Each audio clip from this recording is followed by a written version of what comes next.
থরথর করে কাঁপছে সৌদি আরব। দিন যত যাচ্ছে আতঙ্কে গলা শুকিয়ে যাচ্ছে আরববাসীর।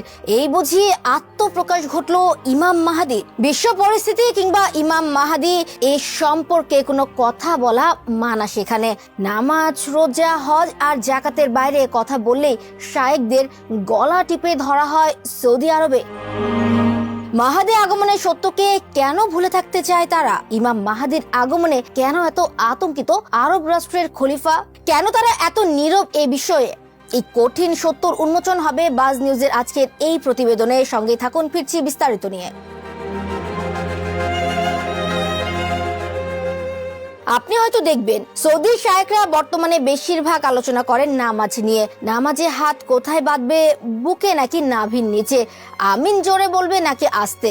ফরজ নামাজের পর মোনাজাত করা সুন্নত নাকি বিদআত? নিঃসন্দেহে আলোচনাগুলো প্রয়োজন, তবে বর্তমান বিশ্বে এর চেয়েও কিছু গুরুত্বপূর্ণ বিষয় রয়েছে যা খুব সহজেই ইচ্ছে করেই এড়িয়ে যাচ্ছে আরববাসী।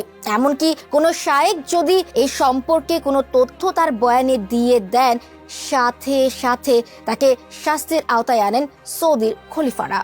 কিন্তু কেন?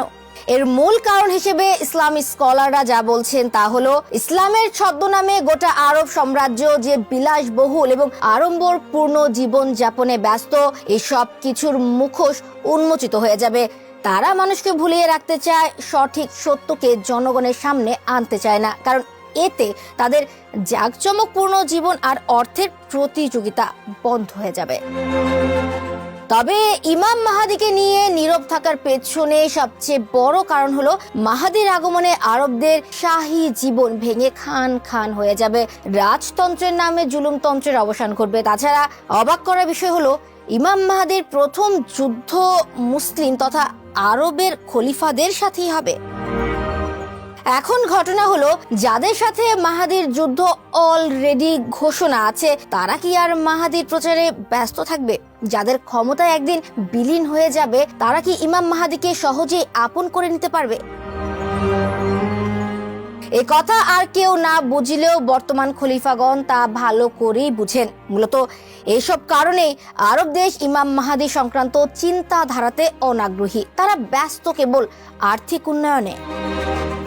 দর্শক, মনে রাখবেন, ইমাম মাহাদির 40 বছর পূর্ণ না হওয়া পর্যন্ত তিনি সকলের কাছে অপরিচিত থাকবেন। এমনকি ততদিন পর্যন্ত তিনি নিজেও জানবেন না তিনি সেই আগামী দিনের ইমাম মাহাদি।